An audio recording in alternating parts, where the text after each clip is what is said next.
Hello, and welcome to a Season 1 episode of Beyond Teaching, a new series featured on the PsychSessions network.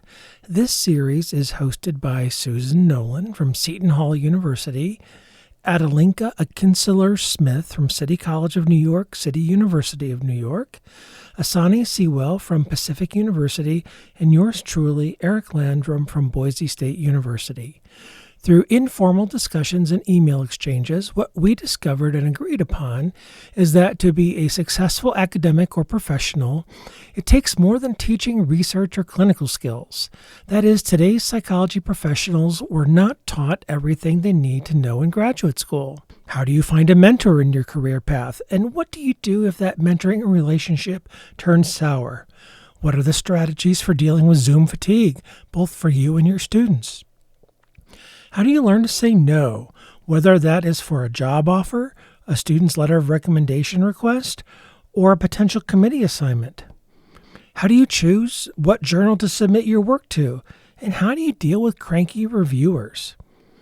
These topics and more are discussed in the Season 1 episodes that are now being released spring and summer of 2021. In future seasons, we'll be inviting guest experts to join us, and we have a host of topics to discuss regarding areas of our jobs that no one ever prepared us for. Now, I don't mean that to sound cranky or anything, but there really is a lot that no one ever told us, right? And so that's what this podcast is all about, taking us beyond teaching.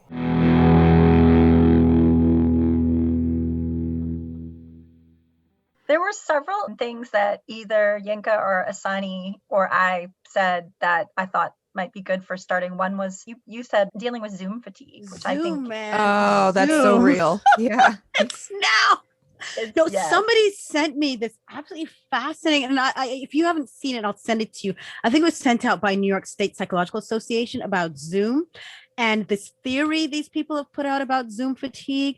But also another thing that was also attached was another document about ways in which to lessen Zoom fatigue. The fact that the way we are set up now, that we're looking at people where our heads are disproportionate to our bodies in terms of these little squares.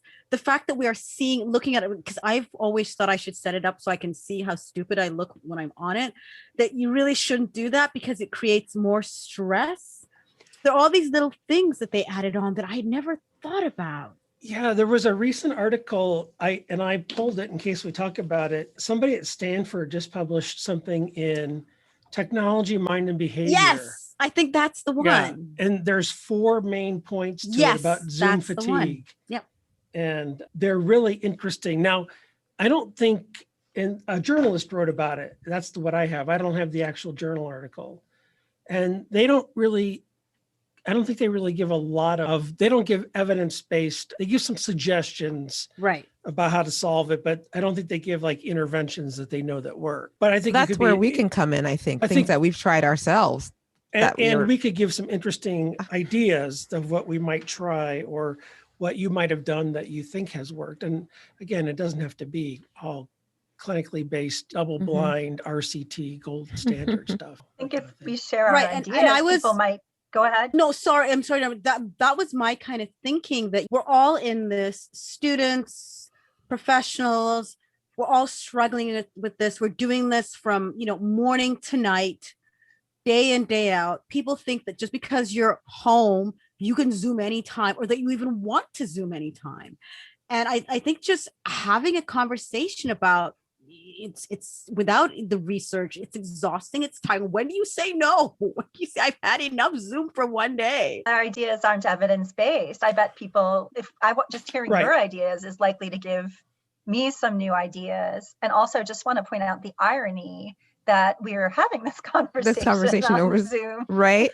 So we're having it over Zoom, but we're not releasing the Zoom video. So maybe there's some irony to our irony.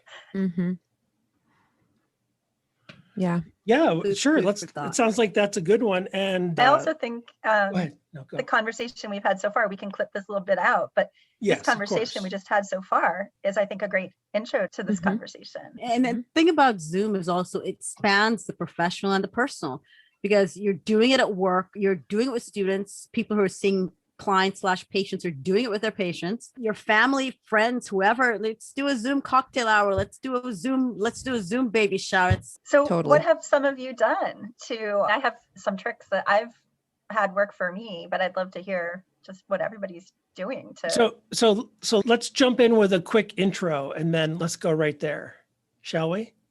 Love the Sure. spontaneity. Yeah, sure. Mhm. Yeah, sorry, am I going to kill? No, I'm the it's great. spontaneity killer. Let's do it. That's my nickname. Let's do So- it. So welcome to another episode of Beyond Teaching, and let's just go around the horn, introduce ourselves. I'm Eric Landrum. I'm I'm Yinka Asani. Kinchler-Smith. And there's the start beauty of over, Zoom Eric? right there. Let's start over, Eric.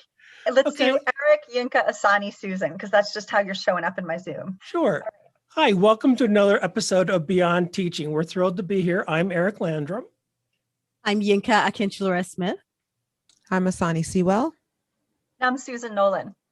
And we're going to have a very ironic discussion with you today. We're going to talk about Zoom fatigue, and we should tell our listeners that we're hosting this conversation via Zoom. You, Eric and Yinka, you were talking about this new research. If you want to maybe start by sharing a little bit about the Zoom fatigue article that you read. First off, it's not technically before we hit record, but before we allowed ourselves to release this part of the podcast, we were chatting about, we've all been on Zoom for months now, almost a year probably, if we go back to March of 2020. And I think we all would agree that Zoom fatigue is a real thing. And there's a really recent Stanford researcher, Jeremy Blankin, has just had an article come out. I went to grad school with Jeremy Blankin. Oh, no way. All world. Yeah. Wow. Was that face-to-face or Crazy. virtual? Oh, back in the face-to-face days. Wow. Yeah, In the he's old a days. Free Zoom. good guy. What is that? 6 Degrees of Kevin Bacon? There it is, right there. 6 degrees of Jeremy Blankin. Technology, mind, and behavior. And the article makes 4 points. And I think if we get to it, we'll get to the 4 points. But we were just talking about our experiences about Zoom. And maybe we should each maybe take a moment and talk about what our perceptions were, because I think you all had some really important observations. For me, it's just the fact that it's just become a fact of life. It's every day, all the time. It's professionally, it's teaching, it's with patients / clients, it's with family. It feels like it's all consuming. And you can do it it can on be your exhausting.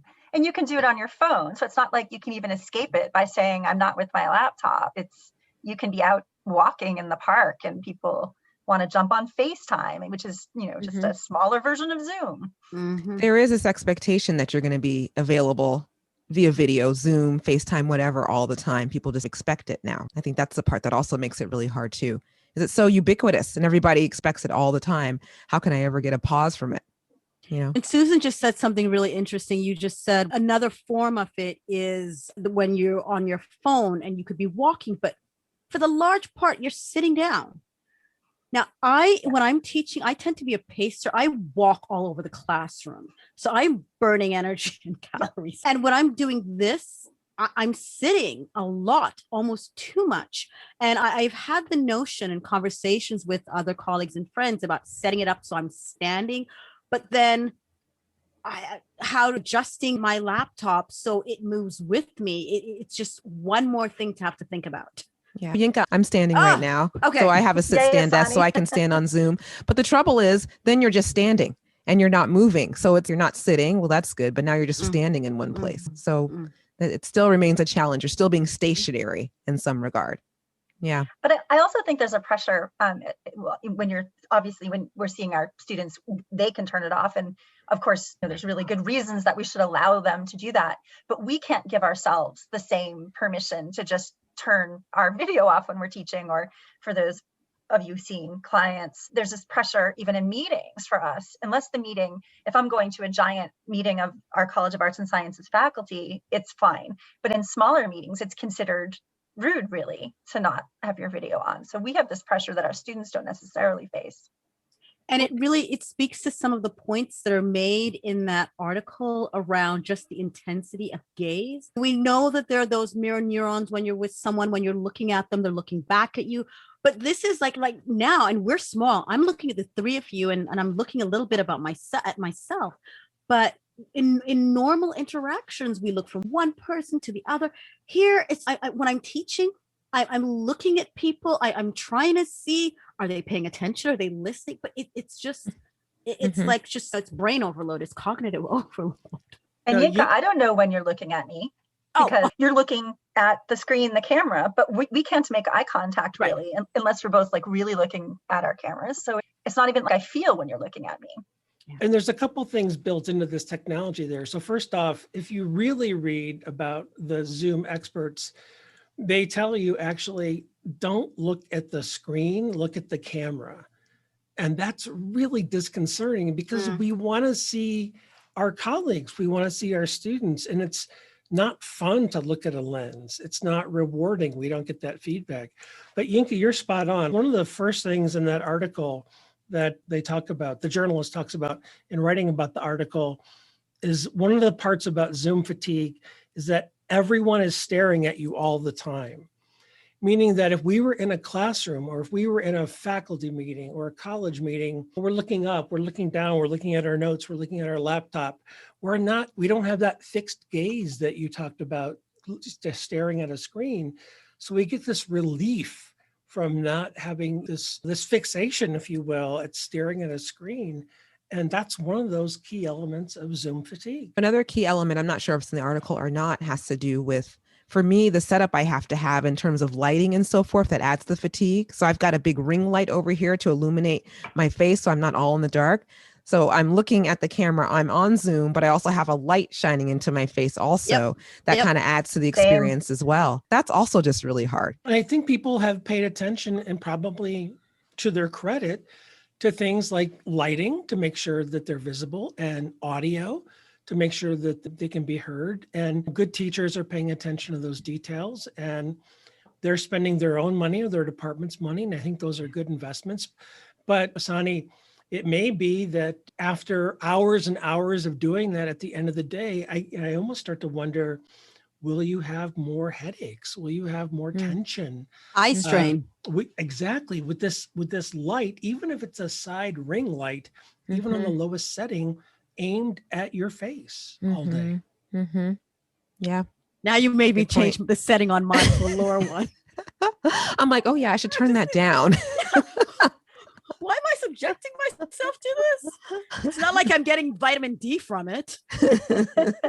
Well, mine is on the lowest setting, but that's only because you can see, those of you in this conversation, not our radio audience, but you can see that I'm by two windows. Right. So I'm already pretty And bright. you can see that I'm not too worried about the reflection of my bald head against all of you that's blinded by them. So I apologize. I'll powder next time. The old bald white guy, doing that thing. One of the other distractions that the journalist goes on to talk about is that it's just the distraction of video. That we watch TV, we watch YouTube. Video is a distraction for us. Screen time. We limit children growing up to screen time. Now we're getting 8, 10, 12, 14 hours of screen time a day. Yeah. Like it or not. Yep. Now, let me ask you about when you're teaching on Zoom, what do you do? Do you require students to have cameras on? How have you handled that? It's really an interesting question, because in our university setting, we're not allowed to demand students to turn it on for a number of reasons. However, for me, it presents a challenge.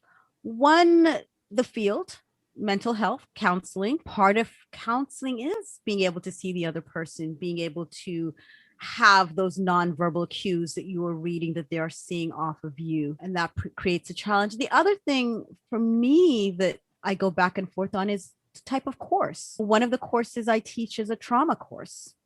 And sometimes things trigger for people. And can I see how they're responding and they're reacting to the material? If their screens are turned on, I can't get a good read on responding to them. So it's a huge back and forth. Now I ask and I explain why repeatedly, and then I sit back and see what happens. I don't know. What do the rest of you do? So I teach different size classes, but the one I'm talking about right now is my 120 person abnormal psychology class, where we're not going to see each other. We use Teams. We're not going to see everybody anyway. And for many reasons, in terms of issues related to equity and inclusion and different setups that people have. And some people can't have their video going because of their low levels of Wi-Fi, and some people don't want you to see their home. So I don't require it. I do encourage it, but it doesn't really happen. But we have breakout groups a lot. And I drop in. I highly encourage it during breakout groups when it's just 6 to 9 students. And many of the groups do. And I find it's, of course, correlational, not causal, but I find the groups that during the breakout groups who have their video on are their conversations are much more dynamic. Mm-hmm. Yeah, I agree with you, Susan. I'm in a similar boat. I don't have a course with as many students as you do. My largest class is 25 students, but I recommend students have their video on, but not require it for all the reasons that you just talked about it. One big thing is that many of our students who are roommates are in the same graduate program are also in class at the same time and are drawing on their Wi-Fi, so they can't all have their video on at the same time. So I try to be understanding about that. And also merely the students are really tired too, right? We're feeling fatigue. They are as well. Mm-hmm. My class is taught on a Friday morning. By then they've been on Zoom all week. So they do their best. But I've also seen, Susan, like you have, that students do tend to have their camera on for the breakout rooms, and that helps to facilitate conversation. So recommend, but not required, that video is on. Well, and Asani, listening to you makes me wonder, even after the pandemic is over, how much will Zoom persist? This is a technique that allows us to reach our students in different modalities. Even it's a conference technique that, excuse me, when other conferences have used it, they've had international attendance for conferences that have traditionally been nationally or regionally oriented. And even though we all acknowledge there's a Zoom fatigue, there are also clearly Zoom benefits, don't you think? One benefit is with all the meetings that we all have to go to. And if it's a day that you don't have to be on campus other than a meeting, great not to have to spend a half a day just for one hour meeting. So I think that will last, and I hope that will last. Asani, I hope that will last. Yeah. I hope that will last too, Susan. Our campus is in one of the suburbs of Portland. Our students have clinical rotations all over the state, really, and have to come to campus for their courses from all over the place. It would just be better to have those meetings, yes, over Zoom. I think I could see the real benefit of that. And frankly, I'm finding too that there are parts of the teaching that I'm really enjoying doing over Zoom. I like having a hybrid class, and I think that it has better reach. And I think there are some things that I can do in the classroom that doesn't require necessarily being in person to do all those pieces. So I'm hoping that parts of it do stay around. Yeah, I think just to echo what everyone has said so far, I think having the option as to when one engages in Zoom versus having no choice makes for a whole different ball of wax. Mm-hmm. Yeah, I think you just hit it right on the head. And Asani, what I like what you said is that you are finding pieces and parts that you are leveraging for the benefit of yourself and your students. And I think Yinka just hit it on the head in that when we're all forced to pivot, it feels uncomfortable. A lot of people got pushed into a skill set that they didn't have. And I think going forward, some people will probably go back face to face because that's where they live, that's where they love, that's what they're good at. And they've hated this brave new world. For others, they found value in it. They found positivity in it. And I think that's probably, we should let people who want to broaden their skill set and live in both worlds. And hopefully we have big, broad enough umbrella that people who want to go back to face only can do that. And the people who want to be utility infielders can play wherever they want to play. Our podcast is called Beyond Teaching. So I wondered if we could bring it back to Zoom generally and talk maybe a little bit about Zoom self-care and things that we've done to make it more manageable, or tricks we've learned over time. The one thing that I've learned that's helpful is turning down the brightness of my screen. So not having the screen all the way up, but just bringing it down a little bit so you don't have so much of the light coming from the computer screen seems to help with the eye fatigue a bit. Mm-hmm. That's a great tip, Asani. I hadn't thought of that. About getting up and walking around in between sessions, stretching, just moving the body gives me a good small respite in between sessions. I found that one thing. Oh, go ahead, Eric. No, I'm sorry. and this won't surprise anybody who knows me, I've just learned to be selfish. If I'm in the midst of a meeting, I just may blank my screen, and I may answer a couple of emails because I'm swamped, or I might read something for the next meeting coming up because I'm a little bit behind. And to her credit, my dean, I'm a department chair, my dean has said, we're going to approach this pandemic with grace and kindness. And so if we're in the middle of what we call Chairs Council and you have other critical things going on, blank your screen and tune out for a while and then tune back in when you can. We can't do all things at 100% ramped up all the time. And so when I have to attend campus functions via Zoom, sometimes it's my little avatar on the screen and not my live shot. And so I think we have to be kind to ourselves and dim the screen and stretch and walk and sometimes not attend meetings. Maybe we don't have to always go to every meeting, or sometimes blank our screen and do other things. Mm-hmm. Yeah, and Eric, I was going to say something very similar, actually, that I will often, and I'll be honest about it, if it's a large meeting, I don't feel bad about blanking my screen because there's 200 people there. But for smaller meetings, sometimes I say I'm multitasking at the moment because I haven't had time for lunch.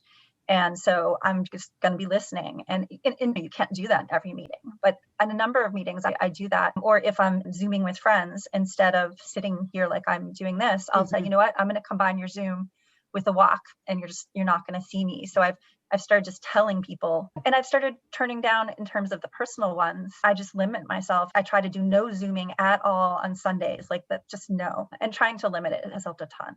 To both of your points about the self-compassion piece, I think that's just so key. And I have found that when I've said I need to take this moment to myself, or I can't have my screen on, I'm multitasking, doing other things, etc. People are really understanding about that. And I think it also gives other folks the permission to do the same. So you're taking care of yourself, but you're also taking care of the community of people that you're working with as well, because it's an invitation that they also do what they need to take care of themselves too. So I think that's so important. Yeah. And maybe I shouldn't say this, but I will, and we can edit this later. I think the tip, Susan, about I'm going to mute because I'm going to multitask and eat some lunch could also be a white lie. Maybe you've already eaten lunch and you just need a break from the screen and for a while. And you can tell people that, and you don't even have to be doing that. And Asani, I really like that. I forget sometimes that when we say, I'm going to have a Zoom-free Sunday, or I'm going to step away to take care of myself, we are being role models for the people that we work with and we work for, and that it's okay. I have faculty member colleagues on campus that in the footer of their email have this line that says something to the effect of, I observe work-free weekends. And so if you email me after 5 p.m. on Friday, please don't expect a response before 8 a.m. on Monday. Mm-hmm. And I really like that because they're setting expectations and it's super clear. And they're prioritizing non-academic, non-work things on the weekend, which is perfectly acceptable. Yeah. And I think as mental health professionals, as people in this field, it's often so hard for us to take care of ourselves, to say no. And so it's really a nice reminder that we can and we should for ourselves and for other people too. Absolutely. I made a Christmas request from my sister. We were deciding what presents we were going to get for each other for the holidays. Under $25, we said. And so I requested from her a phone receiver, one of the old school phone receivers that has a cord that plugs into my cell phone. And it's bright red, like the shirt that I'm wearing today. I know you can't see me, listeners, but it's bright red.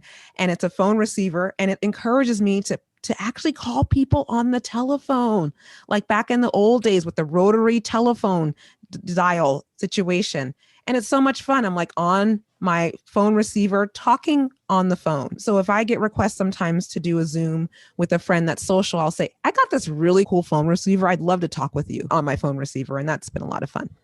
That is cool, Asani. I can't imagine that you've ever used a rotary phone, but maybe you've seen it in movies or seen it in a museum. I used a rotary phone. I grew up with a rotary phone, so we don't have to go there on this podcast.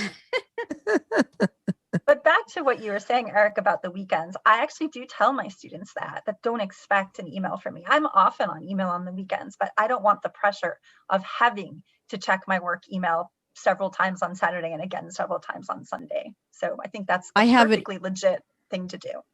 I have it in my syllabus. Yeah, mine's in my syllabus too. Yep. Mm-hmm.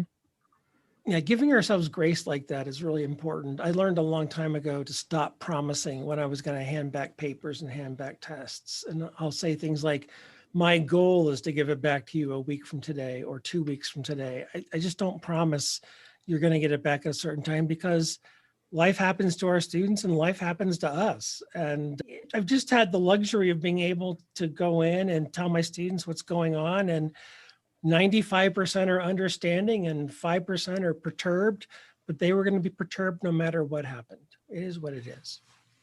So I wonder if you've tried maybe some of these recommendations that we are offering to folks, and I still feel a lot of Zoom fatigue. I'm still exhausted, sort of the what comes next after that, maybe. And so I just wanted to offer that there are blue light blocking glasses. And in fact, my partner, who also teaches as well, is experiencing a lot of Zoom fatigue that started to result in headaches and things of that sort.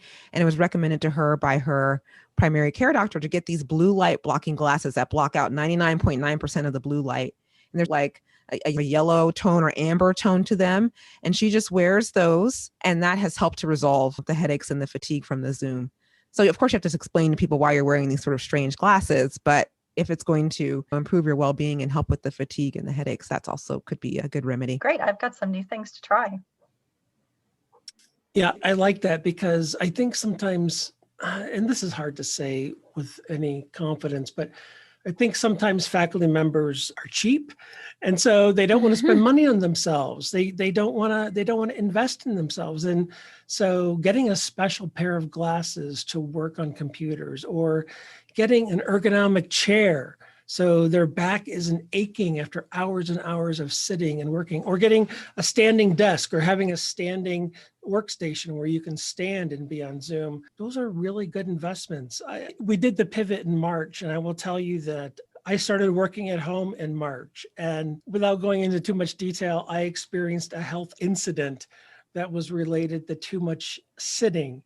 And trust me, you need to be more mobile and need more walking and movement, because really unfortunate things can happen if you're too sedentary.